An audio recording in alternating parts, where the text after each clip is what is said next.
Hello, I am സീനുഷാൻ. ഇന്നത്തെ video ഗൗണിനും അബായക്കും പറ്റിയ ഒരു അടിപൊളി സ്ലീവ് കാണിക്കലാണ് കേട്ടോ. അപ്പോൾ കണ്ടുനോക്കുക, ഇഷ്ടപ്പെട്ടാൽ ലൈക്ക് ചെയ്യുക, കമൻറ്റ് ചെയ്യുക. ഇത് സ്റ്റിച്ച് ചെയ്യാൻ സിമ്പിളാണ്, എന്നാലും ഒന്ന് അറിഞ്ഞിരിക്കണം അത്രേ ഉള്ളൂ കേട്ടോ. എലാസ്റ്റിക് വെച്ചിട്ടാണ് ഇതിൻ്റെ താഴ്ഭാഗം 2 മടക്ക് മടക്കി സ്റ്റിച്ച് ചെയ്തതിന് ശേഷം നമ്മൾ എലാസ്റ്റിക് വെച്ച് കൊടുക്കുകയാണ് കേട്ടോ. 1 2 3 4 5 6 6 സ്റ്റിച്ചിങ് ആണ് കൊടുത്തിരിക്കുന്നത്. താഴ്ഭാഗത്ത് ഇലാസ്റ്റിക് ആണ് ഇട്ട് കൊടുത്തിരിക്കുന്നത്. മേലെ സാധാ സെയിം കളർ നൂലാണ് കേട്ടോ കൊടുത്തിരിക്കുന്നത്. ഇങ്ങനെ ചെയ്ത് നല്ല ഭംഗിയാണ്. ഇത് വെക്കാനായിട്ട് ഈ എലാസ്റ്റിക് ആണ് നമുക്ക് ആവശ്യമായിട്ട് വരിക. ഇതിങ്ങനെ റോളായിട്ട് കിട്ടും കേട്ടോ. വൈറ്റും ബ്ലാക്കും ആണ് കളറിൽ കിട്ടാറുണ്ട്.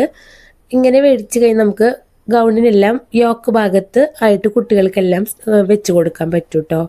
സ്ലീവ് ഇത്ര വീതിയിലെടുക്കണം. ഒരു 7.5 8.5 ഇഞ്ച് ഒരു ഭാഗത്ത് വീതിയിലെടുത്തിട്ട് അത് നമ്മൾ 3 ഇഞ്ചാക്കി മാറ്റുകയാണ് ചെയ്യുക കേട്ടോ. അപ്പോൾ അടുത്ത ഇതിൻ്റെ സ്റ്റിച്ചിങ്ങിൻ്റെ വീഡിയോ കാണാം. ഓക്കെ.